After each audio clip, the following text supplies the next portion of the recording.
This is 7 News. Tonight, a murder hunt after the disappearance of a Perth father. Exclusive, a daughter's tears, pleading for answers over her mother's death. A WA man in trouble in Singapore for allegedly swearing on a plane. And Andrew Demetrio opens up on his AFL drug fears. I think we're going to see a spike this year. From the studios of 7 Perth, Susannah Carr and Rick Ardon. Good evening. We begin tonight with a sinister development in the case of a missing Perth father. Dean Pollard disappeared almost 3 years ago. Alexis Donkin is at police headquarters. Alexis, police this afternoon confirmed they now suspect the 44-year-old was murdered. That's right, Sue. Homicide detectives have now taken over the case after the missing persons unit exhausted all avenues trying to find out what happened to Dean Pollard. The last time he was seen was sometime at the end of May in 2010. Now, that was near the McDonald's on Great Eastern Highway in Midland. There's been no sign of him since. He hasn't contacted his family or accessed his bank accounts. Police say they don't know who or why anyone would want to hurt him. They say his daughter lives in Tasmania. They believe he planned to visit her before he vanished. That clearly has not happened. So not only has he had no contact with his family here, he hasn't contacted his daughter in Tasmania. The Major Crime Squad wants help from the public. They want anyone who knows what happened to Dean Pollard or his final movements to call Crime Stoppers. Rick. Thanks, Alexis. Northam Hospital is again under the spotlight, with the health department promising to investigate the death of a woman. Grandmother Eva Dimer was treated in the emergency department but was not admitted. 2 days later, she was in a coma. Kate Smithers reports. Amanda Bennell believes her mother Eva Dimer's death could have been prevented. It was July 2011. Eva was taken by ambulance to Northam Hospital with a headache. Amanda says a nurse tried to put the 53-year-old on a drip but couldn't find a vein. She was given Panadol and went home. 24 hours later, Eva collapsed.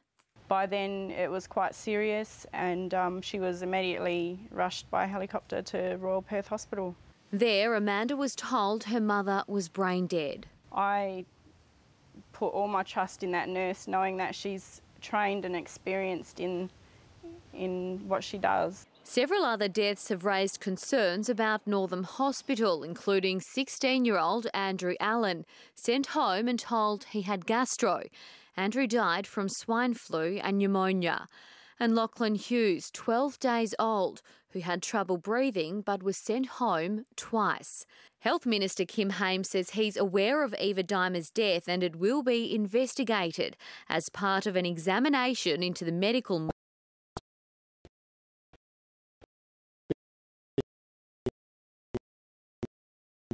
brought to public attention. I don't want anyone else going through what we've gone through and what the other families have gone through. Kate Smithers, 7 News. Australian government officials say a 47-year-old Perth father arrested for allegedly swearing on a flight to Singapore will not be caned. But Bruce Griffiths is unable to return home after his passport was seized. Rob Scott reports. It was a seemingly minor incident on board an overnight Tiger Airways flight from Perth to Singapore that's landed local man Bruce Griffiths in big trouble. The 47-year-old was arrested at Changi Airport on the 4th of January. According to a friend of Mr Griffiths, he got up to let a woman sitting next to him go to the toilet. As he did that, he bumped a man who was asleep in the next seat. There was an exchange of profanities and then the crew got involved. Tiger says it has a zero-tolerance policy towards inappropriate behaviour on board its aircraft, and the matter is now in the hands of the Singapore Airport Police. There were reports Bruce Griffiths could face caning, 24 lashes of the rattan if convicted.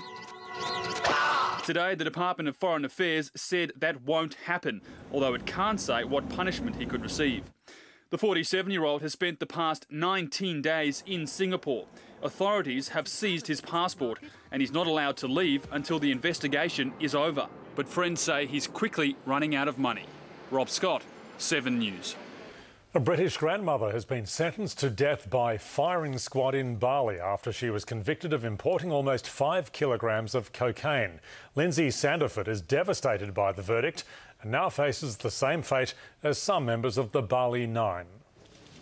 It was a shock sentence no one expected and not even wanted by prosecutors. Lindsay Sandiford, a housewife, a grandmother, couldn't look at the judges as she was sentenced to death. Prosecutors wanted her jailed for 15 years for smuggling nearly 5 kilograms of cocaine into Bali. Now the 56-year-old faces the prospect of death by firing squad for showing little remorse and damaging Bali's tourism reputation. We strongly object to the death penalty and continue to provide consular assistance to Lindsay and her family during this difficult time. Her lawyers were shocked by the decision. We will discuss with our client if we should appeal or not, but I believe our client will appeal. Sandiford turned witness for police after her arrest, detailing how the drugs were placed in her suitcase in Bangkok last May. The 3 other Britons behind the smuggling operation threatened to harm her son unless she carried the cocaine into Bali. The grandmother is now back inside Bali's Kerabakan prison. Where's my sister? Where she will wait on death row with Australians Andrew Chan and Mayuran Sukumaran for their role in the Bali Nine. Erin Edwards, 7 News. The WA Police Union is demanding a review of security at police stations after a bullet was fired through a window, narrowly missing 2 officers. It happened at the Armidale station on Sunday. Grant Taylor reports. It's an act of aggression that's rattled police nerves. A single shot from a .22 calibre rifle was fired at the front windows of the Armidale police station early on Sunday. The bullet missed 2 young officers working inside by a couple of metres. The officers were shaken by the incident and understandably their lives were put at risk and they could have been killed. Police have no idea who was behind the attack. Regardless, the police union has called for an urgent review of security at all police stations. Cameras outside Armidale weren't working on the night. The security there is insufficient, similar to other police stations within the state, and something needs to be done to rectify it. Just on the other side of this glass is a desk where on day shift a police officer would normally be sitting. Luckily, being night shift, the station was all but deserted, with most officers out on the road. Perth police stations have come under repeated attack in recent years. Officers had their cars set alight at Warwick in 2009.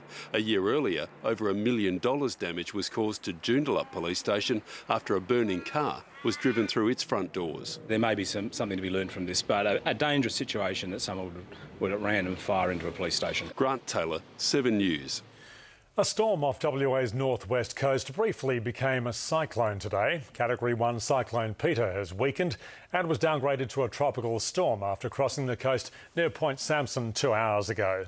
The cyclone warning between Port Hedland and Dampier has been cancelled, but communities there are still being warned to expect heavy rain and thunderstorms. The Premier has left the door open for a 3rd desalination plant to solve Perth's water shortage. At the same time, he's not ruling out that one day water from the Kimberley could make its way to the metro area. Here's our political editor, Geof Parry. It took the click of a mouse. How do we know it's happening, sir? A few minutes later and the water came rushing in through an intake pipe to the ocean.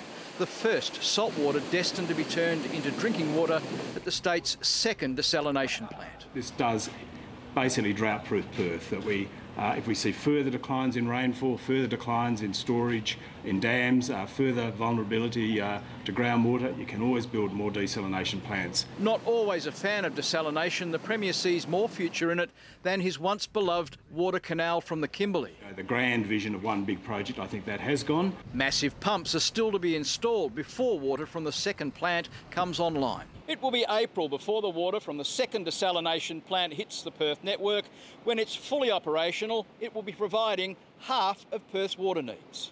And the Premier today found himself defending Troy Buswell against claims he's bullied the Director-General of the Public Transport Authority. Yesterday, Rhys Waldock promised to give 7 News costings of light and heavy rail projects promised by both Liberal and Labor parties ahead of the state election. Promise. Mr Buswell made him break that promise. The Director-General reports to the Minister, not to anyone else. It's vintage Troy Buswell. When the public service says something he doesn't like or commits to something he doesn't like, he bullies them into submission. Geof Parry, 7 News. A fugitive who it was feared may have been heading to WA to avenge his brother's death has been recaptured in Queensland. Jason Robert Herbert escaped from authorities in New South Wales last month, but the 40-year-old was arrested near Brisbane last night after an armed robbery. Herbert's brother, Troy Herbert, died in a police chase here in WA in 2009. It was feared Jason Herbert may have been heading to Perth to take revenge on the officers involved. A former clergyman accused of biting off another priest's ear has had his charge downgraded. Father Thomas Byrne was facing a grievous bodily harm charge, but medical reports prompted it to be changed to the less serious assault occasioning bodily harm. Police say the alleged confrontation was over a car bay at the men's Dianella unit complex in November. Do you have anything to say? Father Byrne's lawyer indicated his client will plead guilty to the new charge. Olympian Nova Paris has been labelled Julia Gillard's maid after she was handpicked to run for Labor in the Senate. The comment was made by an Aboriginal MP. There's also anger within the government at how the former athlete is being pre-selected. Perth's #1, Australia's #1.